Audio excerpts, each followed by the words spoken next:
tomorrow, just straight live, because I'm going to be late and people are going to get onto me for being late. Yep. What's happening, guys? What's happening? You know what it is. Friday Night Light Vibes. Sorry, guys, I'm only like 30 seconds late, but it was KG's fault. I don't know how, but you It's know, always it's KG. KG. It's always KG. It's always KG, guys. As you guys can see, as per usual. Have I even gone live? I think I've gone live, Yep, even though live.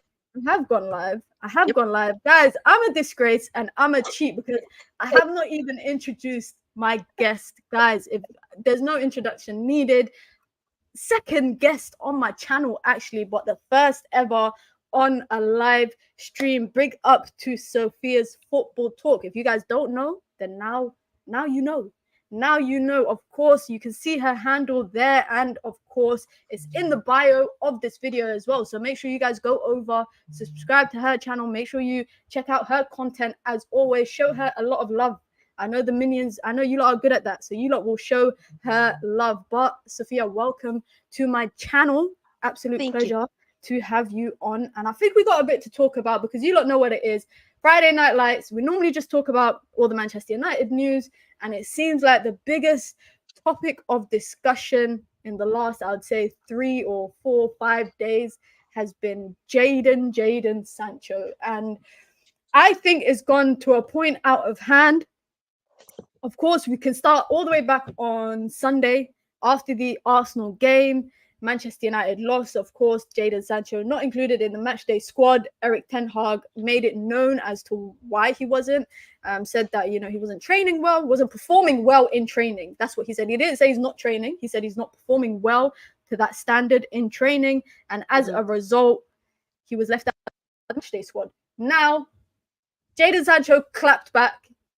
Manchester United, there's always some sort of dramas. And since then, I think the media assassination of Jadon Sancho has been outrageous. I've seen think piece after think piece after think piece about his character, his personality. I've seen him being dragged by media for being an introvert. I've seen so many stuff.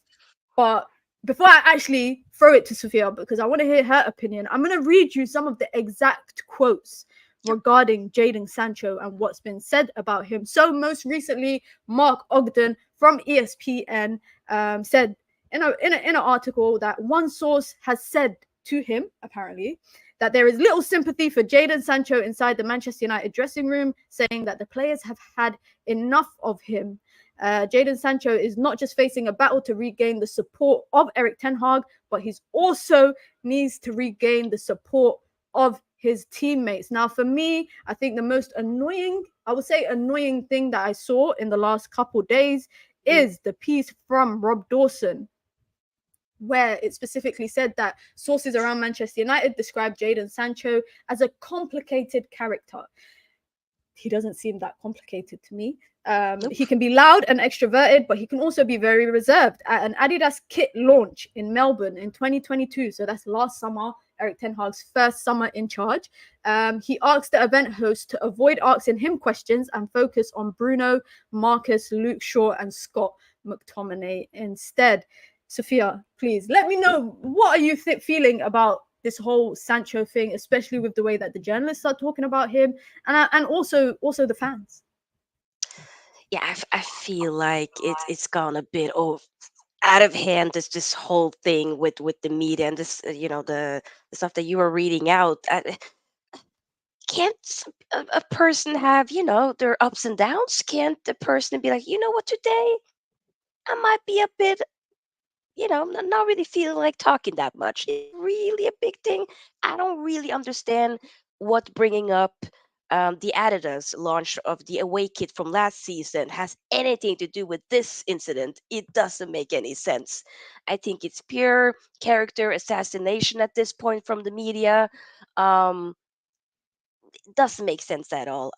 Of course, the statement that Sancho made after Eric Ten Hag was asked a question, by the way, I did feel like it was a bit too much, but like I get him, but wish he would have maybe kept that in house. And the same maybe with Eric Ten Hag, maybe he could have rephrased it a little bit differently. But then again, initially when I saw what he was answering, I didn't really make anything out of it. But then I was hearing or reading a lot of other people's and fans' opinions and saying like, "Oh, his attitude," and I'm like, "Did I maybe not get the memo? What about his attitude?" You know what I'm saying? I didn't understand. Did I maybe misread what Eric Ten Hag was saying? Because I didn't see anything about his attitude. And then, of course, he ended up coming up with the defending himself. But it's gotten out of hand, and the way the media is spinning it, it's not okay. I'm not here for it. So I think, you know, hopefully they can resolve it at some point. But it I ain't. think I think the resolving part is interesting because you saw deadline day in Saudi yesterday, and he was linked to a move to Al Ittifaq, Yeah. that's managed by Steven Gerrard. I don't know how true it was. I believe David Ornstein when he said that the deal was never going to happen, Hmm. but people were reporting that it was a loan move, 50 million obligation afterwards to buy. I think this whole Sancho thing, and it's annoying for me because it seems like every day Manchester United are just every day there's some like we can't catch a break. Give me a break. We Just can't one. catch a break. And the worst thing is that it's international break. So all everybody has is time. All we have right now, time to talk about everything. Like It's if so you true. go on Twitter, for example, all you will see people talking about this situation, Yeah. the Jadon Sancho situation. Report came out yesterday regarding Manchester United inviting a registered offender to the Manchester United women's game. Again, in the media, Anthony, in the media. Amrabat injury, we're going to come to that in the Yeah. media. Everything is just ongoing and ongoing. But in Hmm. specifically, I think with this Jadon Sancho thing, and I want to extend this question to everybody in the chat as well. Do you guys feel like there is a resolution at the end? Because I can't lie, the way everything is going right now, I think the only resolution is for him to eventually leave the club. Now, the biggest issue would be offloading his wages, 350k. I wouldn't walk away from that, even if you tried to kill me. I would not walk away from 350k a week. So I Yeah. understand if Jadon Sancho didn't want to do so, Mhm. but I feel like it can go two ways because in the media, the biggest part is for me, I feel like it's a character assassination. We Yeah. are not privy to knowing what people are like aside from what you see. So in the instance of footballers particularly, we can only go off two things: their Mm. attitude on the pitch and then what we're told by the media. Yep. There's nothing else we can really go off because we don't really know footballers. And I feel like in this particular situation, the mainstream media have so much power in their hands because fans are already angry at Sancho. Fans are already angry at him about what happened after the Arsenal game. Fans are Yeah. already torn about this Sancho versus Ten Hag thing. I don't think it's a Sancho versus Ten Hag thing. I think Mm. the media is trying to make it into a Sancho versus Ten Yeah. Hag thing. Hmm. But ESPN, Rob Dawson, Mark Ogden, all of them guys are getting their information from somewhere. When they're referring to people in articles as sources close to the situation, these are people close to it. These are people that know the ins and outs of what's happening. Somebody is Hmm. feeding information to the press, and Manchester United, unlucky for us, we've always had information being leaked all the time, whether Yeah. it's what's happening in the dressing room, whether it was lineups before a game, is getting leaked. So in this particular instance, it's pretty frustrating to see because I can't lie, coming into this season particularly, I said this was my last year supporting Sancho in terms of not supporting him, but believing that he's got it in him at Yeah. Manchester United. And I said coming into the season, if anyone has a point to prove, it's him. Coming into the season, I said that. Hit the ground. He was decent against Wolves, seemed a bit in and out of it against Spurs, obviously, and Nottingham Forest. Then we didn't see him against Arsenal. He's not going to the Euros in the summer. I think No. that's guaranteed. Yeah. And Think I so too. think this situation with Eric Ten Hag, I think whoever comes up, if they could get Ronaldo out when he stepped up to the manager, Jadon Sancho, I think, is little fish compared to Ronaldo. I don't know. Yeah. I want to put that question out to the audience, and quite a few people have actually dropped their opinions. Oh. Somebody says straight up, Sancho Yep. out. Hey. I hear it. I respect the honesty. Big up to Yep. Starlord says, I think Eric Ten Hag is at his end now with Sancho. I respect that as well. Big up to Naz says the club is 100% briefing against him, which is dumb because he's an asset and they want to sell. I agree with that. I definitely feel like his value is depreciating as things go, as things continue. I'm sorry, to get 50, to put a 50 million obligation to buy, the fact that Saudi don't even want to pay that says a lot. I think that says a lot in terms of his value. And big up to Keegan says, agreed, media are making the Sancho versus Eric Ten Hag bigger than it is. They have papers to sell, clicks to get. What's your thoughts on that? I mean, I think he might be onto something. Is they're definitely milking this situation as much as they can. 100%. I mean, it's they found something and now they just want to run with it. But it's just been this whole week. We can't seem to catch a break. It's always something else coming out. And like you said, when there are sources close to the actual people involved, you and they maybe end up coming forward, going into or contacting these media outlets, then it's a bit easier for them to be making more and more news about this. But I do definitely think that some of it could be for clicks, because I don't know, like you were mentioning with the stuff from last season, doesn't make sense to bring it up now. So they're dragging it on. A lot of it I do feel like is for clicks, in my opinion. Can I say about the point about last season that they brought up? There's nothing wrong, I think, in my opinion, and people in the chat might disagree with me, and of course you're welcome to, but I don't think there's anything wrong with him saying or asking the media to aim questions towards Bruno, Marcus, etc. Instead, he might not have been in the right space of mind to be answering questions in a press conference. Yeah. He just might not be. Like, I'm not gonna lie, sometimes you might go to work. Yeah, you might go to work and you might feel like, you know what, I don't feel like leading a meeting today. I'm gonna ask one of my colleagues to do it instead. Or you might be at home and your mum might be asking you 101 questions about have you written to the council, have you sorted out this car fine, and you might be like, you know what, I'm not in the right space of mind, I'm gonna ask one of my siblings to deal with it. I think that's completely fine. And I feel like with that particular part, and that's why specifically Rob Dawson, disgraceful, that opinion piece that I read of his was solely just an opinion piece. It wasn't really anything factual in it, but it really tried to hit at his character for being an introvert. Or, bearing in mind 3 months later, this guy he disappeared. He left the club to go and train individually because the manager himself said he wasn't mentally in the right frame of mind and physically. So we don't know what happened in that summer. Exactly. Could I have think been, there's a lot of things we don't know. that. Yeah, there's a lot of things, like you said, we don't know. And is it wrong being introvert? I'm an introvert. Like, I have moments like that. That it just makes you more human. I can relate. Sometimes I don't want to be asked questions. I just want to come. I just want to show up, clock in, clock out, call it a day. Simple. 100%.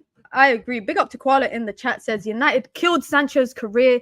I hope he leaves. I do not want any affiliations with this club. Koala just always just is on some reckless vibe. The fact that they care more about how things look, PR United, means they are aware of what happens behind the scenes. One thing I will say is that when it comes to clubs, just in general, not just Manchester United, but I have a few friends who are footballers, and trust me, the things that clubs know about players is very detailed. At jobs, normally they just know, your background stuff. They know, your, in the UK, we have a thing called DBS, which is your criminal record. If you've got a criminal record, all of that, they know the things that are available publicly. Yeah. But work wouldn't know the private stuff. But football clubs know, they know what's happening. They have a whole well-being section in the team that keep up with the well-being of the players. So if you're not well, if someone's, it goes as far as to them supporting your relatives and your immediate family. So for example, your kids, etc., parents, etc., all of that stuff. So when the club act like they don't know about stuff and it's news to them, I think I do agree with Koala in that instance. I definitely think it's PR. Big up Baba Core says, I like Sancho. Honestly, he needed to be putting up some energy in the team. I think he's very good, but need to adjust a little in my point of view of the scene. Shout out to Little Yo-Yo says, in an ideal world, he would not have been in that event if he wasn't up for it. I think that's true. I think he was good enough to go on the preseason tour. Of course, I think he was good enough to do, like, he was in a good enough space, but I know that with being in a football club comes media duties. I think I still stand by the fact that I don't think there's anything wrong with him asking for questions to be sent over to X, Y, and Z instead. I just think that part is, I think showing up is the main part. Yeah. You showed up. Everything else is a plus. And maybe if the club expected more from him, obviously that's a completely different question. But, you know, big up to Naz says, I don't even really believe the dressing room is against him. Eric Ten Hag should have known what the media are like when the run and spin stories slightly naive of him. I do slightly agree with that. I feel like the dressing room is, obviously we won't be too privy to know, but we know that he's got close friends in the dressing room. Marcus Rashford, Aaron Wan-Bissaka, Luke Shaw. I think it's quite obvious that he has quite a few close friends. Sancho made a mountain out of a mold. Hadn't he responded, everyone would have forgotten this by now. He knew the media would run riot with this. Do you agree? Do you think that the whole thing that started all of this was Sancho's statement? Because I think he's actually even doubled down on it. He's pinned it on Twitter. It's his pinned tweet on his Twitter page, meaning that ain't going anywhere. Yeah, that ain't going anywhere. It's staying right there for the He's like, foreseeable future. everybody can see. If there's somebody at the back that didn't see it, you'll see it now. Oh wow, okay.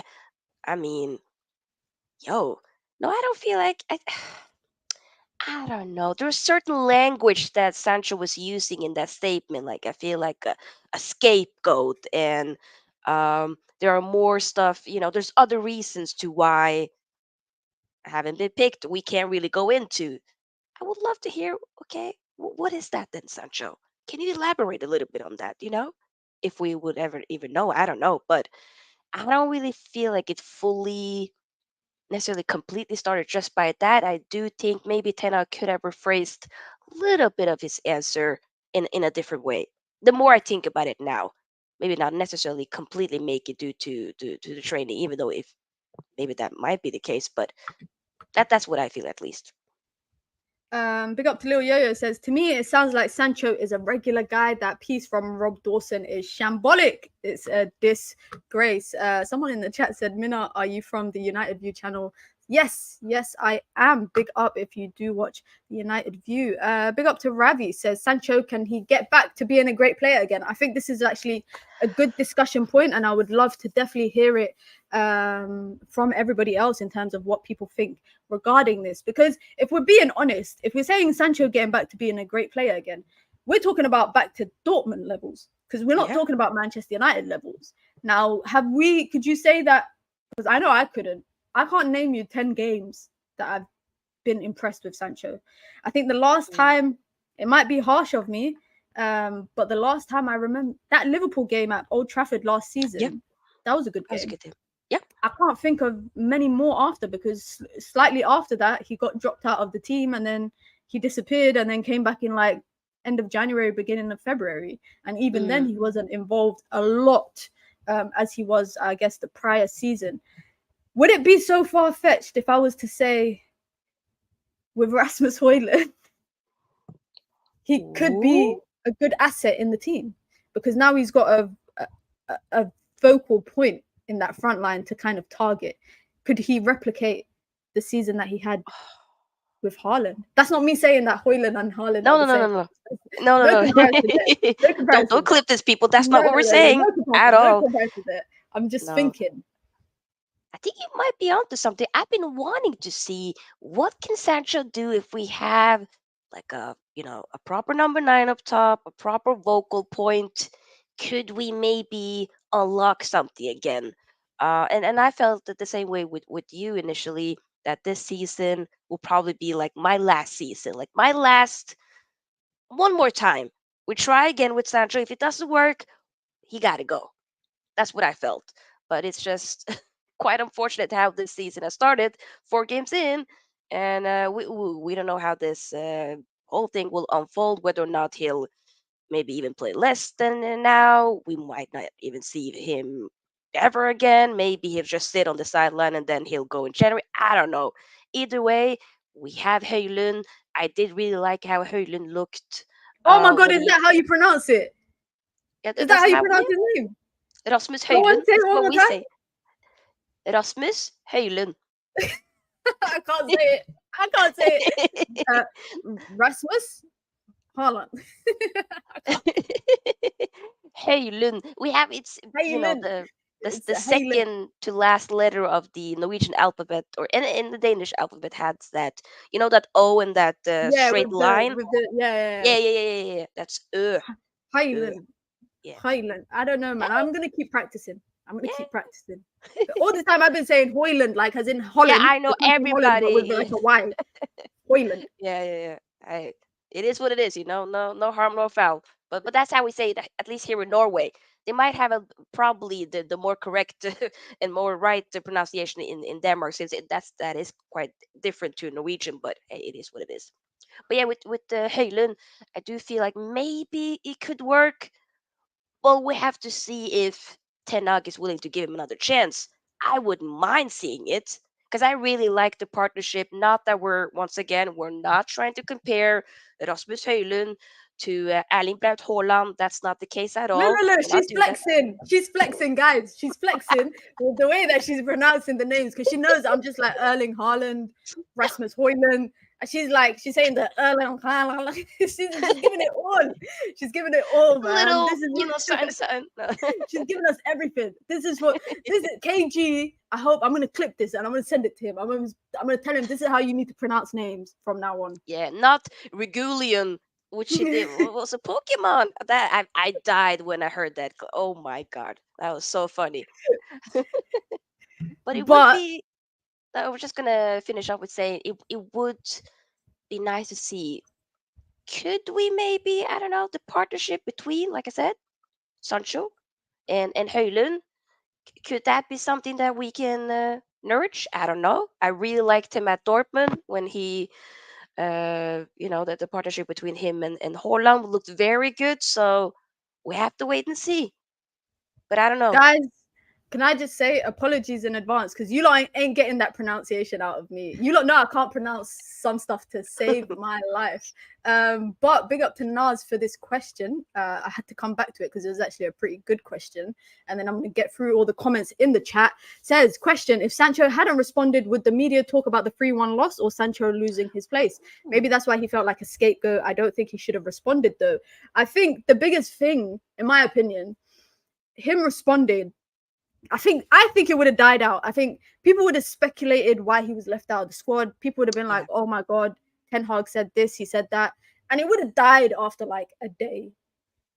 But the fact that I think Sancho issued a statement less than an hour after the press conference happened, Yeah. and I also feel like he was preparing maybe the fans because he did say, "Don't believe everything you read about me." So I think he maybe anticipated that the media would start writing pieces about him Yeah. based on what Probably. Ten Hag had said. So Mm. now that like this has played out in the last week, I do feel like that statement is more so in reference to the media and it's aimed at the fans, addressing the fans, rather than aimed at addressing what Ten Hag said. I think that's what I think. Yeah. That could be right. Yeah, I feel like, like I said, a lot of people were instantly after Ten Hag, came out with the quotes from Ten Hag. People were then talking about Sancho's attitude. So there were already a lot of stuff happening with the doubting his character. So you might just be like, you know what? I know stuff is coming up. Let me just say my piece now. Don't believe everything you're reading, which is pretty apparent now. There's a point here. Big up to Show. Big up to Show says it's clear Ten Hag was happy to allow Sancho to go in the summer, but no one was going to pay the transfer fee or the wages. I definitely do think this is a part to play in it. I also think that Sancho was kept more so for homegrown talent numbers rather than, because really and truly, even if they did sell him and they managed to offload his wages, they probably would have went and brought another English player. Because we have to have like a certain, I think it's altogether at the moment, I think we've got 8 or 9 homegrown talents, 4 of whom are academy talents, and then 5 are English players. So I definitely do think in that instance, even if we did sell him, which I think will be a miracle, I genuinely think he's going to run his contract down to 0, and then he's going to leave. And at that point, he'll still be young. He'll still have some years in him. And I hate when it annoys me when people say like they do, a lot of people reference the Dele Alli situation, and I think it's very interesting because I'm always on the impression that you should be very cautious about how you criticize footballers or just athletes in general, people in the public eye, because we only get the opportunity to see 5%, 10% of the real situation. And I think that is definitely here at hand as well. Ravi with a good question says, if Sancho and Ten Hag don't resolve issues, will it be best if Sancho parts ways? What do you think about that? I mean, if they don't resolve it, then I think that would be the best decision. I hope they can resolve it. Keep it cordial. Don't let this be a thing that's going to constantly be lingering. And then in other press conferences, prior to the game or after the game, that's not always going to be a discussion point. So I hope they can resolve it. But to answer Ravi again, if they don't, we got to part ways. We got to let them go, and that's that. I don't know what you think about that. I think I don't know, man. If Ten Hag falls out with another player, I mean, we can definitely say he's savage, brutal, all of that stuff. But I don't think that really plays well.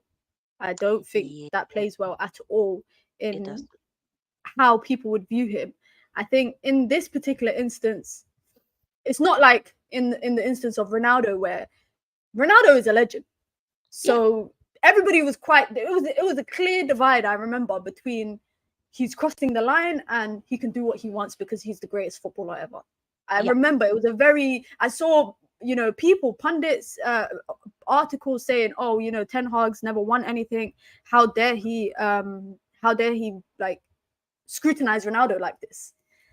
Big up to Saeed in the chat. He's still ducking me, guys, in FIFA. He don't want it, but I let him off in it. Next FIFA, I'm gonna play him. I've been telling him for ages to play me on FIFA. He's not having any of it. Big up to Saeed. Why you ducking her? Don't duck her, Mina. Come on now. A lot of people duck me. A lot of people duck me on FIFA, but I respect it.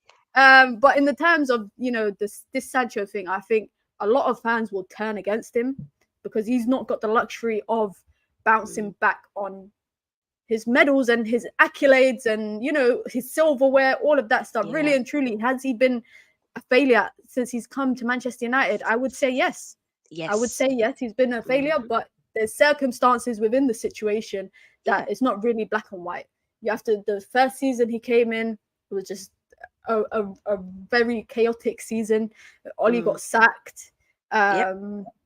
He came in, Oli got sacked, and then Ragnick came in, all of that stuff. Second season, he was in the mountains for half of the season. Third season is when everybody's really like counting on him to do there hasn't really been like a stability, there's always just been something. He hasn't had the best of what should I say? Like, like a in good environment to come into. But then we really wanted this season to hopefully be the season where we could see Dortmund Sancho, but we haven't seen that yet.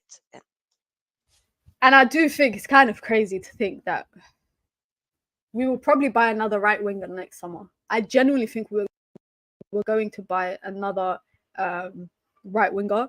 I think, there's situations that I'm not going to speak about on my channel for now. But you guys know about those situations. Is everybody knows about it. It's another thing that's been ongoing this week. And I think if Sancho had just kept his mouth quiet for one day, bro, all he had to do was just keep quiet after the Arsenal game, and the right-hand side could have been his. Or he could have got a decent run at the right-hand side. But he had to open his big mouth, of course, to defend himself, which he felt like he had to do that. And now, as a result, it's looking like we will probably buy another right winger, which actually I saw a report a few days ago that was saying that you know, on all the players, all the positions United are targeting for the next 2 seasons, a right winger is on that list. It was on that list regardless. Now, in the instance, I would say, of this Jadon's Sancho situation in particular, I think it's turned into a manager over the player situation. And it's crazy because in the past, it's always been manager versus player, fans versus manager. Come on, we saw we saw Mourinho get sacked for talking shit about Martial, Shaw, Pogba. We saw them. We saw Pogba screw facing Jose Mourinho in a training session. If looks could kill, Jose he would be dead. Dead. He would have been That dead. look, even I was scared, and it wasn't even to me. I was like, Pogba, yo, chill. Oof. That's mad. Let me go through some of the chats. Quite a few people in the chat today. Big up yourselves. If you haven't, by the way, pinned comment in the chat right now is my new Discord server, guys. I'm learning how to use Discord, you know, women in tech, all of that stuff. If you guys want to join a server, a community where we can talk about football, gaming, basketball, all of that kind of stuff, there's different community rooms in the server for different topics. So you got your Manchester United room, you got your Manchester United women's room, then you got your Premier League room, then there's top 5 basketball, Saudi League, whatever, gaming, all of that stuff. Be sure to join the Discord group. And if you would like to be a mod in the group, for any subscriber that's been a long time subscriber, and if you are a mod on the channel and you want to be a mod in the Discord group, drop me a message. I will make you a mod. We're trying to grow that community, of course. I'm going to do giveaways in the community, all of that stuff. We're going to make it as exciting as possible. But Big Up to Show says, I just don't see a future for him. We forget he cost 77 million, yet there doesn't seem to be a first team position for him. You can't cost that much and be a squad player. That is true. But do you feel like that's more down to the fact that I feel like Manchester United brought him for the sake of buying him? I don't think we even needed him. Yeah. I don't think we... Yeah, you're saying you don't really feel like we needed him at that time when we got him. I don't think we... At the time, I think we needed him. But I think since then, you know, that summer we brought him, I think it was the same summer or maybe the summer before we bought Palestri and Garnacho for the academy. So if you were buying 2 wingers... It was actually the summer after. Was it the summer after? So why would... It don't make sense. You would buy a right winger. He was supposed to be that summer when we got Ahmad and Palestri. Yeah, but it took I think longer, right? Yeah, it took longer than I remember. Wasn't it like Fabrizio Romano was saying like, here we go, and I was like, okay, I don't know, man. I'm questioning a little bit of your you know, liability. I don't know. This is, but then again, you know, okay, I believed him later, but it was messed that particular summer. I think we also got Cavani on deadline day or something like that. It was massive that summer. The window we got Sancho, I think Lil Yo-Yo just said it in the chat, it's the year that we got Ronaldo and Varane. I remember that was the year before Oli got. It's the year that Oli got sacked that season. But the season before it, we brought a bunch of academy kids. Yeah. We brought Amad Diallo. We brought Facundo Palestri. We brought young academy Van products. de Beek came that same window as well. Yeah, and, Van de Beek was the only one we actually paid outright for the senior team. So but we all know how that turned out, you know. And to me, it don't make sense. I think his price tag is one thing, but I just think, did we need to buy him? That's a question I think people should ask. That is a good question. The more you think about it now, the more you're like, maybe not. It's just, like it was mentioned earlier, you know, he hasn't really. Is first team spot? Where is your spot? Like the left wing, that's you're not ever getting a sniff there. Right wing is an opportunity, but we just haven't been able to get much, you know. So he's been kind of everywhere on the pitch, but I don't know. The more you think about it, the more you're probably like, maybe we didn't potentially. I don't know. You know, United back then, obviously, they just like to run around and throw money at players. Yeah. And don't get me wrong, Sancho at the time, he was the cream of the crop. When you talk about young English players, you were talking about people were talking about Jadon Sancho. They were talking about Phil Foden, etc. But it was Jadon Sancho. He had a starting place in the England team since he's come to United and lost the Euros. He has not made it back into the England team. I saw in a report, I think it was the Rob Dawson piece that said that he feels like his time at Manchester United has impacted his ability to get into the England team, which is funny to me because Jacob Maguire, Harry Maguire, sorry, I call him Jacob on my channel because Jacob is his real name, Harry is his middle name. Jacob still gets into the England team. Yep. By that logic, Yeah, he technically, shouldn't. yeah. He shouldn't be getting into into the team based on that logic. Him and Sancho should be sitting in Carrington together with Martial because Martial ain't getting called up to the France team either. They should all be Yeah. sitting in Carrington together on international break. But instead, Maguire gets the opportunity to go. Yeah, Maggie gets to go, come on now. Madness. Just gonna get through a few comments and then we're gonna get onto the dreaded part about Sufyan Amrabat. I feel bad for Eric Ten Hag. He doesn't deserve the disrespect. He's the manager. Sometimes you've got to show tough love when all fails. He did everything right with the Sancho situation last season. Do you agree? Space man. I mean, he's. I think to some uh, degree, I do agree with he's definitely tried to make it work. It wasn't his signing, but I do feel like the way he dealt with sending him what people are saying, like sending him to the mountains and all of that were big up for that. But that he dealt with that in the best way and tried to integrate him back in the team. But once again, it hasn't worked out. So what else could he do? Um, so yeah, I do feel like to some point he has maybe been not necessarily fully disrespected, but I feel like when it comes to this whole Sancho and Ten Hag thing, people be either or on the different side of this whole situation. So somebody be super backing up Ten Hag and then completely dismisses Sancho, but then on the other side, they could also be very much on Sancho's side, but then be Ten Hag out. Can we see a middle ground here? Can we maybe be a little bit more balanced? So what I think, yeah, Interesting point from Riri here. Big up to Riri. Says Anthony hasn't been what his hype was, and how much did we pay for him? But we are dogging Sancho, who has not been given a proper run of games. I think that's a very valid point. I think we have to look at that when we talk about this entire situation. Anthony, out of all the players that I think we've ever brought for that similar price tag, he's had a very fair run of games. He's yeah, also been quite inconsistent with his fitness. He's been injured. There's been times he's been out injured with no explanation, and now all of this situation surrounding him has transpired. I wonder if it's anything to do with that. Has the club been protecting him? Again, I'm just speculating, guys. yeah, So don't take my opinion for verbatim. Don't take it for gospel and all of that stuff. But there's been times where we've had unexplained absences. He'd be out of lineups. He'd be out injured. But Ten Hag would never tell us what the injury is. yeah, If Scott McTominay's been out, he'll tell us he's got a flu. He's picked up a ankle injury in training, whatever. But with Anthony, I realized last season when he was out, and he was out quite often last season. It wasn't a lot, but it was quite regular.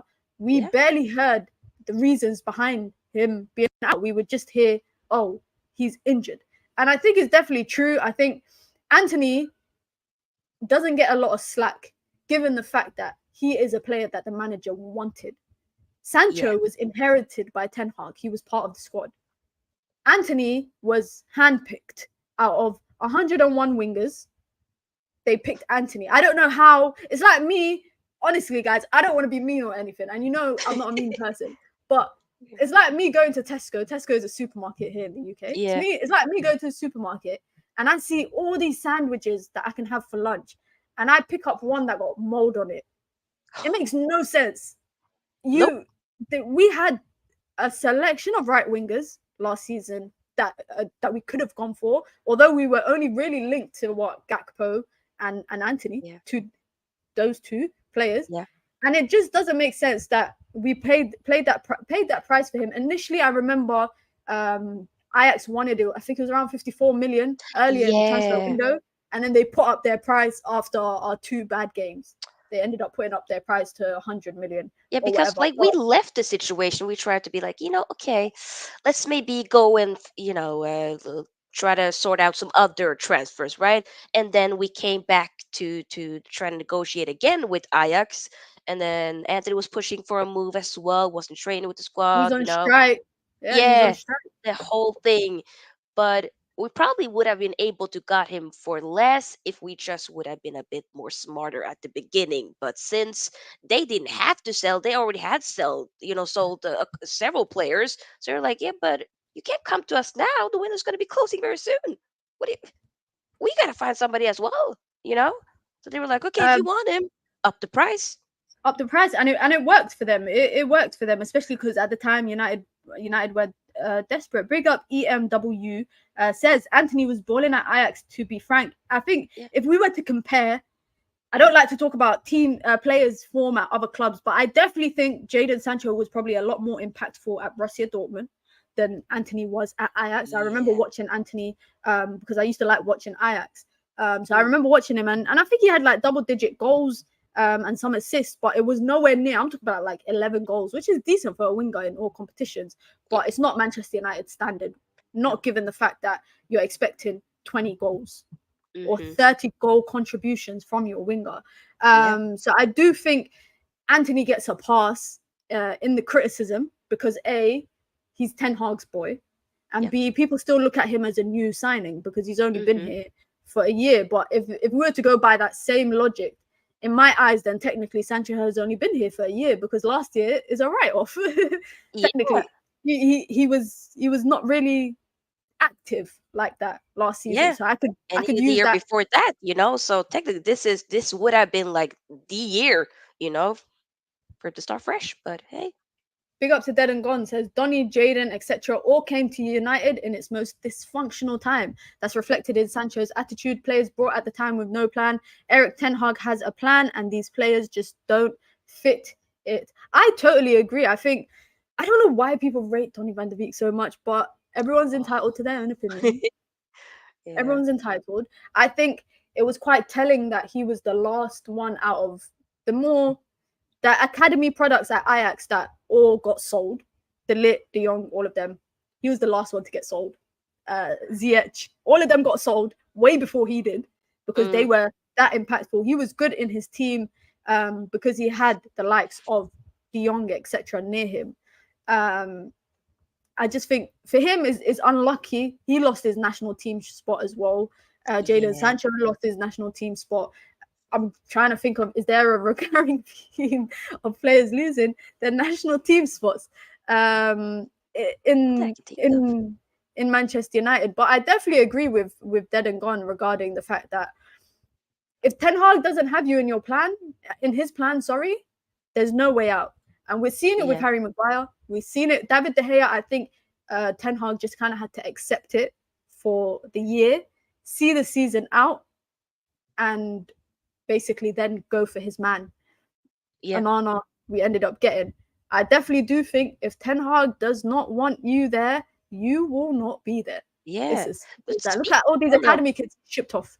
yeah, what do you feel like with what was it? Was it Sky Sports that did the comparison with Onana and De Gea? Oh yeah, I saw that. So if you guys did not see, I'm gonna actually bring it up right now because it was a topic of discussion in the United View group chat.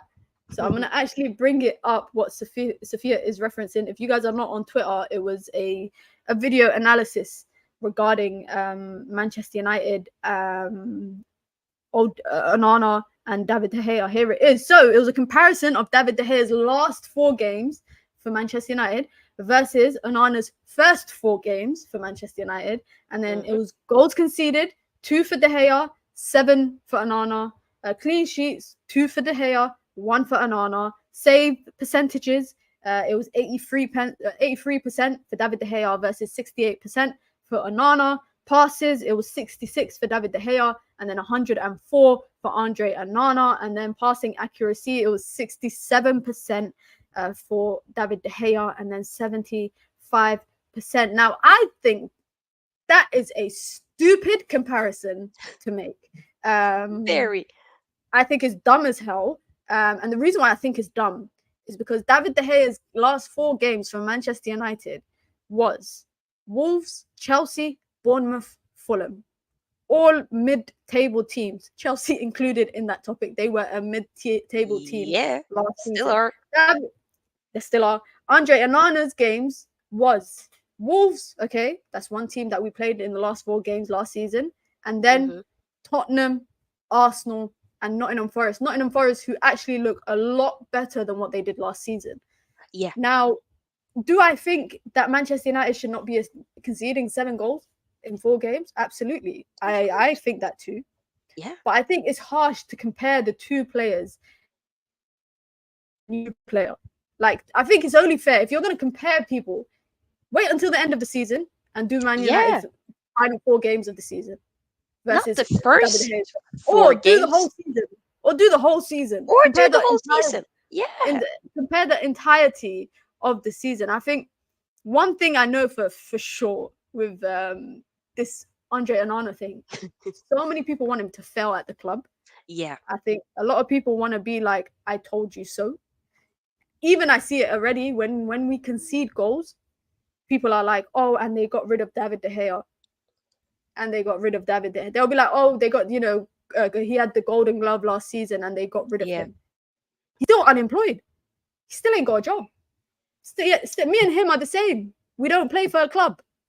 There's no difference between me and him." So Hey. I find that kind of funny. But what are your thoughts about Andre Onana and just all the players that we've signed in this summer transfer window? Who do you think is going to work out? Do you think someone might not work out? Ooh. I mean, I definitely wanted Unana. I mean, I'm a big David De Gea fan, but I, obviously at the end I was kind of like, okay, I get it. We have to, if we want to play the type of football that we want to play, progress, then obviously De Gea won't be the guy. But I wish him the best, and then and for me it was always. Onana was definitely at the top. I also do, outside of the Man United, I do watch Inter. That's I got kind of my second team.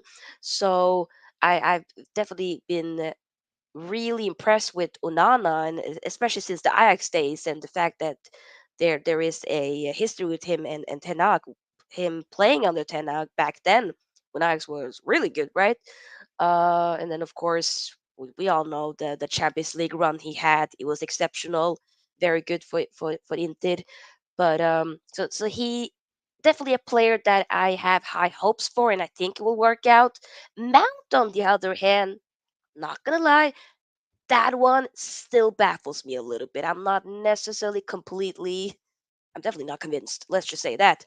I don't know how this will work out. We also don't know. I don't know about you, but have you heard anything about the whole when will he be back? The injury, how is that I think they said he'd be situation? back after the international break. I think they Okay. said he'd be back after the end by the end of September.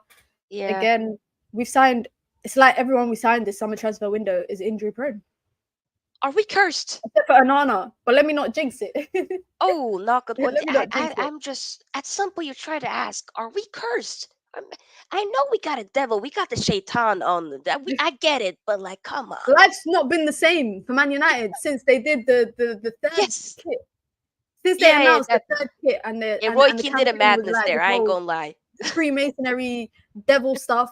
Nothing's been the same since that day for the club. Oh, Nothing's been the it same. hasn't. Maybe we just did something to rock the universe. I don't know what it is, but with Mount, I don't know. I really hope it can work, but I don't know, man. I really don't know. Hey, Lun, I didn't see much of him last season. I think I watched like one Atalanta game, but um, I think when he did come in against Arsenal, he looked good. There was some stuff that I don't know, fresh of breath air with Höjlund, but Amrabat, that one, yes, yes, yeah, I wanted him. I was like, we gotta get him. The fact that he was twerking for us for so long, he said, nobody else. I only want to twerk for Man United. Thank you, Amrabat. Thank you. It only happened for us to get him just because of him. Man United wouldn't be able to do this because he sat firm and said, nope, no to Napoli, no to Atletico Madrid, no to Liverpool, no to everybody else, Said only no to Man United. Barcelona. No He to said no to Barcelona as Barcelona. well. All of them and them got a no. Can So, I but just I'm say, yeah, very hopeful for him. with the Amrabat thing, and in the chat, obviously, a lot of people are not fond of Mason Mount either. just, They don't rate him. They don't. You know Oh, what's so I funny hope is it like works out, but whoo, that's what child. I say. I always say like, oh, I don't want to judge him yet. And people on my channel are always like, no, judge him. He's shit. He's shit. You can judge him now. And I'm like, no, I don't want to judge him No. yet at the moment. I want to give him some time to Yeah. kind of have a fair shot basically at criticism. Yeah. But with the Amrabat thing, I was so happy. I was covering that for quite some time, and I knew he was coming to the club. If anyone Yeah. follows me on Twitter, you would know that I knew he was coming to the club by the Yeah. end of the transfer window.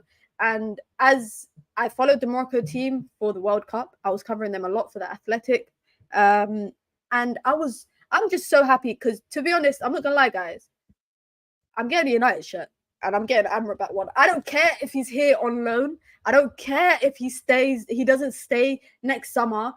I Yep. think it's a very historic moment It for is. A, North Africans, Yes. B, Africans in general. You know, Yes. United have never been a club that have had a lot of Africans play for them. You We know, should it's be, always, but it's true. We don't. Yeah, that is a and we're good such point. a big club in Africa. If you go to Africa, I think Arsenal's a big club. Yeah. Chelsea is quite big because of the likes Yeah. of Didier Drogba, Eto'o, Yeah. etc. But Manchester United is a big club, and I think having two Africans, forget having one, having two Africans Two. in the starting 11 for the first time ever, I think is quite Oh, historic. it gives me goosebumps. Like it makes me so proud of being African. 100%. And When then, that you know, happened, he's Arab, he's Muslim. yeah, There's a lot ticks of a lot of factors. boxes. A lot He of ticks fair, boxes. guys. If this was diversity quota, bam, he ticks so many. Bam, bam, If bam, this bam. was a Yep. diversity challenge, Manchester United are ticking bare boxes for Sufyan Amrabat. But Yeah. overall, for me, is like he wanted to come to the club. He was very Yeah. committed to coming to the club, being part of the team. There's a question here. I want to come back to it because you said you are a big David De Gea question. So I'm going to let you take this question from Lil Yo-Yo. It says, why hasn't anyone in Saudi gone for David De Gea? They were linked with Saudi and they said, Yalla, no, Habibi. Oh my god, Lilio, yo, don't do that. Don't do that. I have no idea. I was hearing, what was it? Was it the mid transfer window ish? We were hearing maybe links to the fact that Kepa went on to be Real Madrid's Maybe it's the goalkeeper. Spanish privilege. Oh, wait, no, De Gea is Spanish as well. Never mind. So it Yeah, can't be Spanish privilege. can't be that at all. And then I was hearing Bayern, but they haven't come in. I have no idea what is happening with the hair. I feel so bad for the guy. He still Do has you? several years. I You feel do. bad for him? Yeah, I do. I just think he's past his prime. And I think he needs to I accept that he's past know. his prime. I think that's what bothers me the most is that he thinks he can still play at a high level. And I think I don't want to use the term, but modern day football has moved past the likes of David De It, Gea. it, I get that. And he needs to either accept it or basically step back. It's I think one or the other. He's lived a Yeah. nice life. He's lived a Oh, nice life. yes. 10 years at United, paid a Come lot of on now. money. He's A lot of chilling. money. 100% more than you could believe. The guy is he good. Let's not get it twisted. When I say I feel bad, like not necessarily. It's more so I just really wish somebody like a club. I don't know whether he goes. But then again, like Spain, which club in Spain would take him back? I don't even know. You know what's crazy is that Atletico is the club that he came from, and they Yeah. didn't even want him back. Sevilla took back Sergio Ramos. Yep. They Sergio did. Ramos returned to Sevilla, where his football career started, Yep. and they took him back. Atletico don't even want to say to him, you know what, have a little homecoming, come back, play 1 or 2 seasons here, and we'll let you go. Sevilla sold Yassine Bono to Saudi Arabia, They to the did. Saudi league. That's their number one keeper gone. They didn't even look in David De Gea's direction. They Oh didn't my even look god, in his direction. that is a good point. David De Gea for me is the biggest issue is that I don't like when players think that they are still great players. And I'll give you an example, right? Yeah. Guys, you know what it is. I'm a big fan of Paul Pogba. Me and Paul Pogba, we were like this when he was at Old Trafford. Yeah? Yeah. I used to go to United games, guys. This is a secret that I've never told anyone, bar the people that have come with me to games.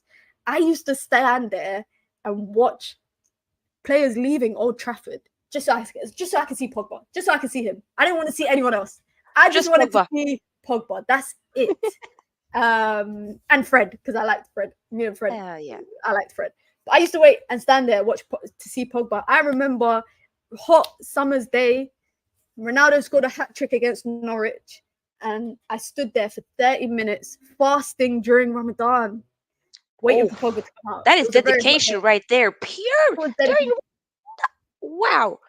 That is dedication. Please Yeah. don't ever use this story against me, guys. But No, my hey. point is that Paul Pogba has been ridden with injuries, played opening weekend for Juve in the Serie A, got injured again. Yeah. He needs to just sit down, in my Nah. eyes. Yeah. And that's a player I like. So with David De Gea, I'm like, he just has to accept that his career, or his I wouldn't say career, but his time at elite high level football maybe has come to an end. Maybe not because of his ability, but because the fact that of The the game is moving inabilities that forward. he has, and the game has moved away from the I likes hear you. of.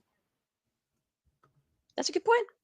Yeah, Big up maybe. to Riri, says Minna on Stalker says it's not the first time that I stalked a United player, but I'm not going to tell that story either. I'm not going to tell that story either because I've got some shame, guys. I can't be too shameless on the stream at all. Big up to Koala says David De Gea is a millionaire. He's going to go to the MLS. Even the MLS hasn't come in for him. Yeah. Big up to Dead and God says De Gea has made mad bank.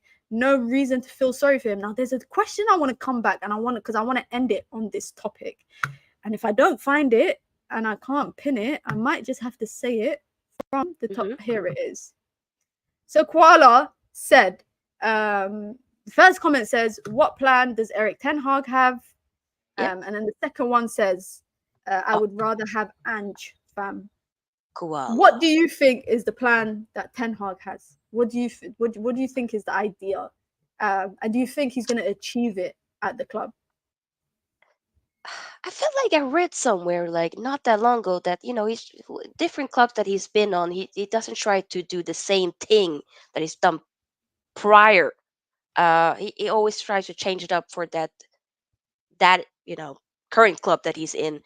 I don't know. I mean, the thing is, though, I felt like I kind of knew what we were trying to do, but then again, the mouth thing threw me completely off. So I don't know. But since we got Amrabat now, I do think we're trying to maybe hopefully be able to control games more. I want us to be a bit more high paced, want to touch, keep it moving, don't keep the ball too much. But then sometimes when we're at the latter stages of a game, don't be too reckless with it. We don't need the okay, I need to give a pass quick or else, I'm going to get shot. Sometimes Bruno be doing a madness, there's a gun to your head. There's no gun, Bruno. Calma. Chill, chill, Um, so I feel like maybe we're trying to do that. But then again, the thing with Koala said with Ange, okay, I do think, what he's doing with Spurs so far is looking good. I ain't gonna lie. But hey, let's wait. Let's not be too reactionary and be like, okay, let's move on to Ange Ball and whatnot. We don't know how that will unfold at Spurs, but I still trust and believe that Ten Hag will steady this ship, especially now with the players like we got, Unana and Amrabat. I think they will be key to that. And with the fact that we finally got a striker, we need to remember, finally he has a striker now, even though we should probably get another one technically. And I hope that Halen will be able to be fully integrated into the team and he kicks on, but we can't really necessarily expect too much of Halen just yet. He's still very young, but I don't know. I want to believe. I want to believe. Big up to Naz says Ange changed his back four and midfield so his football can work. But I'm convinced Varane, Casemiro, and Wan-Bissaka, as defensive as they are, can't play progressive style. Is Eric Ten Hag picking wins over style? It definitely could be the case, I think. Big up to Show says impossible for Ten Hag to achieve under this ownership. Dead and Gone thinks that Ange will be found out. And I think here's a question from Koala saying, do you really believe Amrabat starts over Mount? I think one thing I know is like Mount and Bruno cannot coexist. I think I've realized that over the last 3 games, they cannot coexist. I think Amrabat, if he does play and he plays with Casemiro, I think it's either A, Mount will play on the right hand side, or Yeah. B, he will be on the bench. Especially if he's Wow. quite got this injury that he's carrying. Um, I think also it could be a matter of time before we see Casemiro dropping to the bench or playing less consistently, less Yeah. regularly in comparison to Amrabat. My only Hmm. worry is that Amrabat obviously picked up a knock in the Morocco Yeah. camp, got taken. He withdrew for precaution and returned and is returning to Carrington. But then even then, if Morocco have qualified for AFCON, he will be away for at least 2 weeks. That's at the least. If Morocco don't progress out of the group stages, and if they do, he will. If they get to the final, for example, he'll be gone for 5 weeks, five and a half Hmm. weeks, I think it is Oh, in total. dang. So it's pretty much a month. And so of course, Yeah. I think depth is quite important in Yep. that instance. In an ideal world, do you want Amrabat to start over Mount? 100%. I would want that. I think Amrabat will add more of a balance with him in that midfield, and also Bruno in that 10 role, because I do not get where Mount is going to fit in. I have no idea. I still do not get that one. Um, it doesn't make sense to me. It doesn't add any balance with Mount, Bruno, and Casemiro. It doesn't. So for me personally, I would love to see Amrabat start over Mount. If he's good enough, if he performs well, then yeah, go ahead. You know. No, I agree. I agree. Big up to Naz says I want to see an Amrabat, Mount slash Maino and Ericsson 10 Oh, midfield. I know Bruno won't be dropped or will be on the right. Talking about Bruno, Show actually brought up an interesting point, which I genuinely feel like because of the entire Sancho thing, um, I think a lot of people got away with very bad performances in the Arsenal yeah, game. And I think Bruno is definitely one of them. And my biggest worry or my biggest concern is the fact that Bruno gets away with these performances against top six very, yeah. very easily. Away When we from play home as away well. from home, and we play a top six, top eight team, you know who's always on the receiving end of criticism?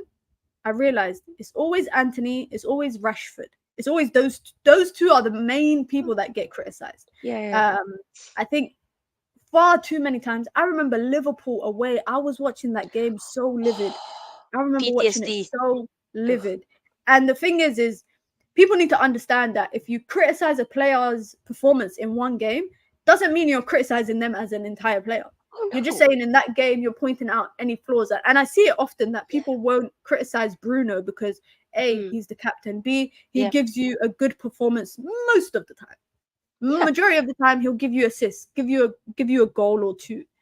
But I think we should have an honest conversation Yeah. about how he performs away from home because I feel like it could actually hinder the progress of the team. And I had this debate once with KG on United View. KG is a Mm, big Bruno fan, big yeah. Bruno I fan. know. And I said Very. this was last season before he became captain. I said that Bruno, and this is when we thought Qatar were coming in.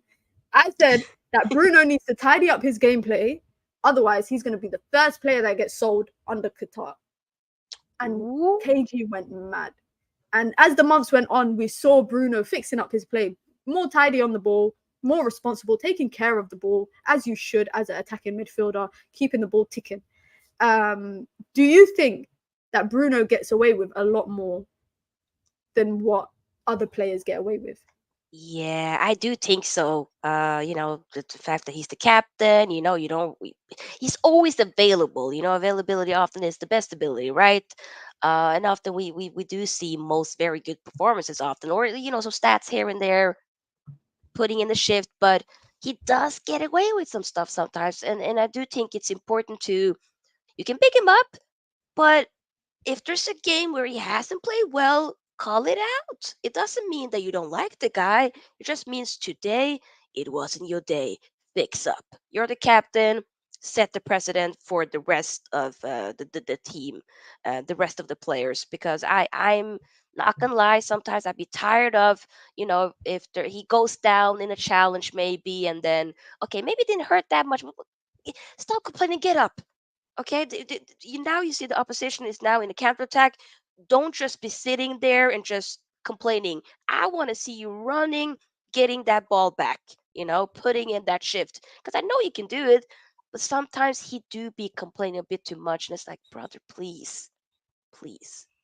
So I do feel like he sometimes be getting away with, you know, it. I Yeah. saw in the Arsenal game, there was one moment. There was quite a few moments that pissed me off. Excuse my language, but there was one in particular when it happens quite often when he goes down and he doesn't get his way. We Yep. get caught in transition, and it happens all the Yes. time.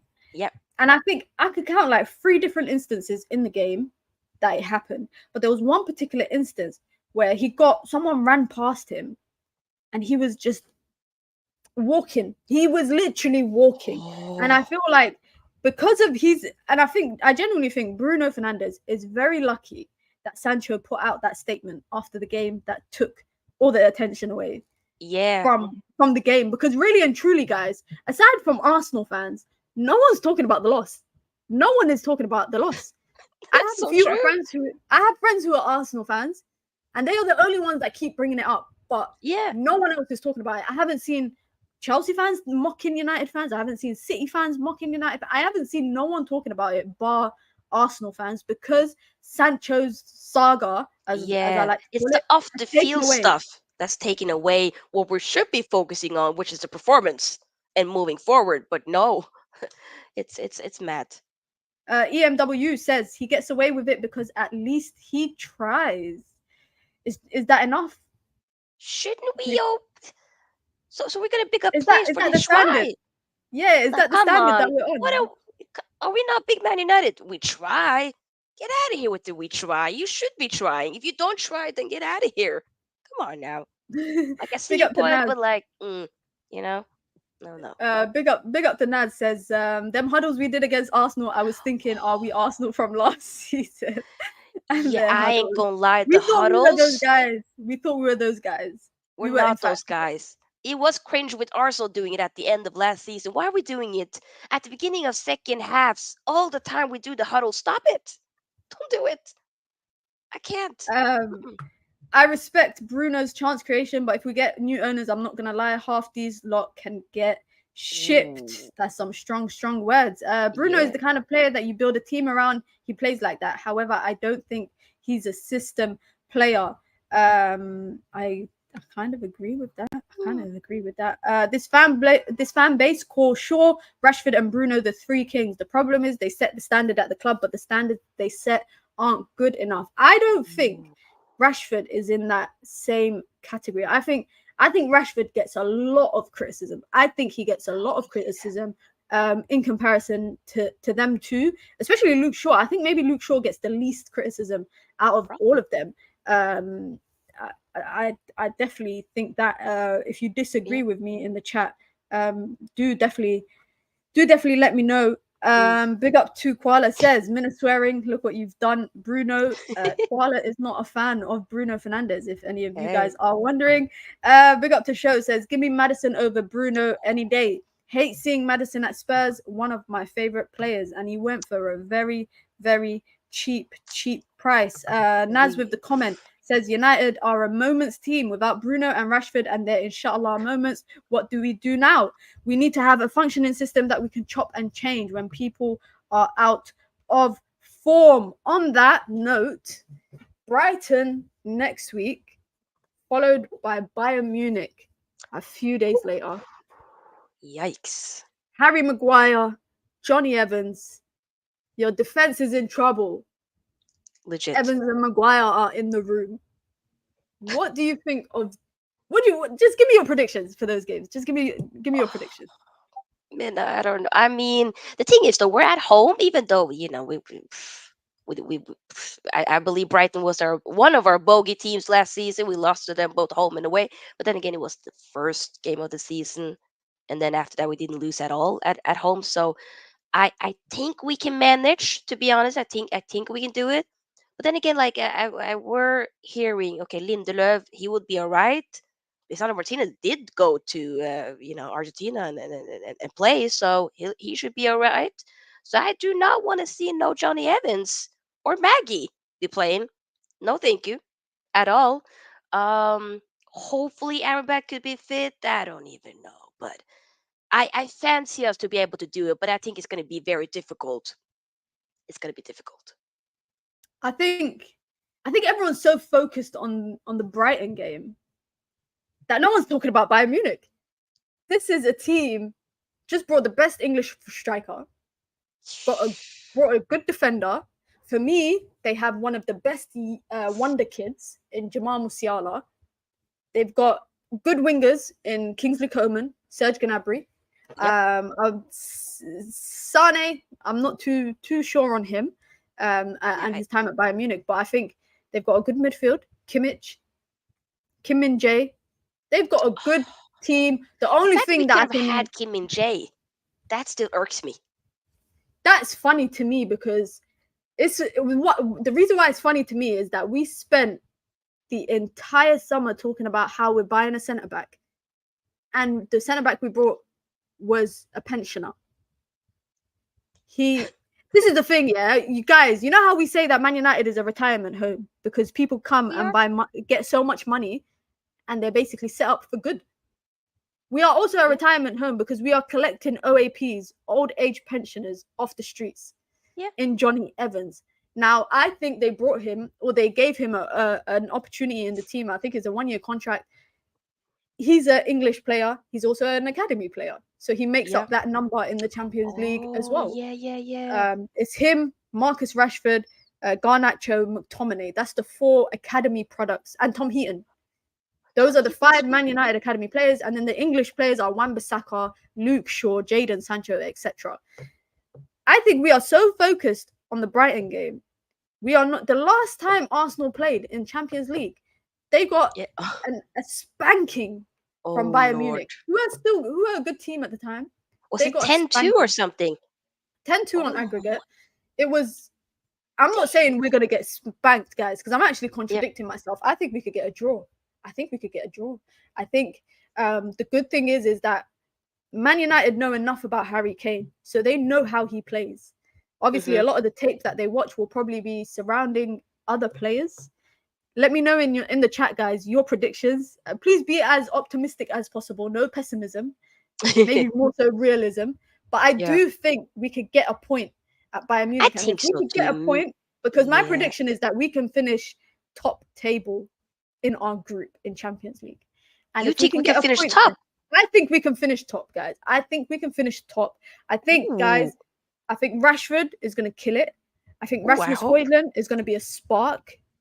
And I think in our midfield, we're going to have it on lock with Casemiro and Amrabat.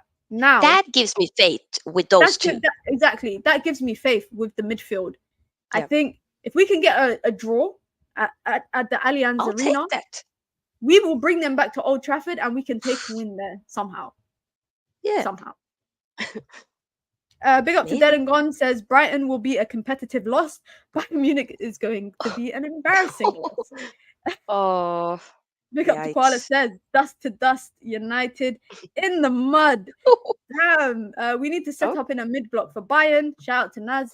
RB Leipzig killed them in counters in the cup. They lost at the start of the season. That is true, and that is another way that Manchester United actually play sometimes. Watch Sane turn into prime icon against us. The guy that barely gets any time there. Bayern at the Allianz, we will RIP. God damn, none of you guys are optimistic. Come on now. Austin, big up to Austin, says Luke Shaw is held to a standard that only LeBron could hit in Mina's first 2K game. That's in reference to a stream earlier today. Bayern Munich and Brighton Munich. They better not. I'm literally laughing at all of you guys' response. Big up to Ravi saying 2-2 draw versus Bayern Munich. He agrees with me that we could get a draw. Big up to EMW says, if Forest could put 2 past us, imagine what Bayern can do. And on that note, guys, I'm going to wrap it up here. Ran about 15 minutes over stream, but it is what it is. Big up to Sophia. Guys, W's in the chat. Give her a round of applause for stopping by on the stream. Had a nice chit chat. You guys know where to find her. I think that's her handles there. Sophia's Football Talk. You can find her on Twitter, Instagram, TikTok and YouTube. Of course, the direct link to her channel is in my bio down below. So in the description, of the chat. So make sure you guys go and subscribe. Make sure you check out her content. It's not just United stuff. You can find other things there, like she said, big Inter Milan fan. So you can find a lot of content over there. And make sure you guys join my new Discord server. Pinned comment in the chat, and it's also in the description of the video. Make sure you guys hit the like button on the way out. Of course, a lot of content coming over the weekend. You guys know what it is. Only 1 week left and football is back as normal. International break is boring me to death, man. You guys know what it is, guys. Until next time, big up to Sophia for stopping by. Friday Night Lights next week. We're back 7 p.m. You know what it is, guys. It's your girl Mina. Until next time,